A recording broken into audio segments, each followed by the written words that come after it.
More now from Sean Michael Cox, who is at Bahcesehir University here in Istanbul. Great to have you on the programme. Welcome to you. How much do you think race and race relations are going to play out in the forthcoming presidential election? Race and race relations are in fact quite important because typically and historically Black African Americans, Latino Americans, people of color have skewed towards Democrats. And the Republican Party is trying to make great inroads into these constituencies despite everything that President Trump is doing. If you saw at the recent Republican National Conference that officially nominated Trump for his second term as the candidate, they paraded through quite a great number of minority citizens to support the idea that the Republicans care about minority groups. But it's very hard to reconcile what's happening in Washington within the Republican Party when you see things that are happening in Portland, Oregon, and Kenosha, Wisconsin. And why do you think President Trump later today will visit Kenosha? We've heard the mayor saying, don't come, but yet he will go. What do you expect to happen and why?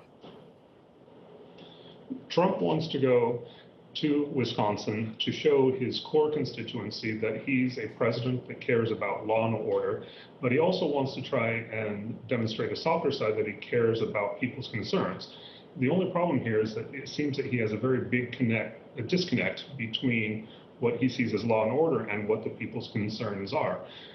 As I said earlier, race is going to play a very important factor here, but one of the main reasons behind this is racial minorities in the United States tend to be less active in voting.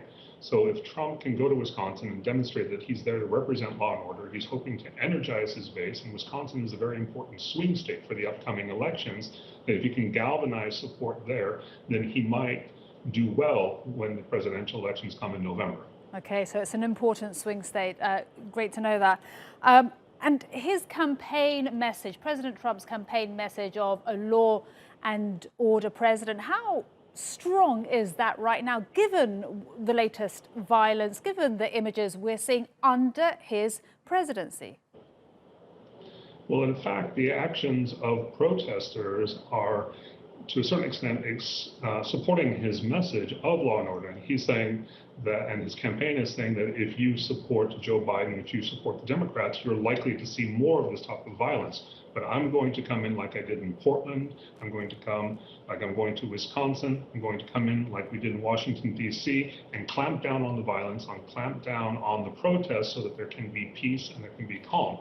It's actually a message that has a very interesting dichotomy because the words don't necessarily match with the results or the actions that are going on. It's a very interesting point you raised there. An interesting dichotomy indeed. Sean Michael Cox from Bahcesehir University, thank you so much for your time and analysis. We appreciate it.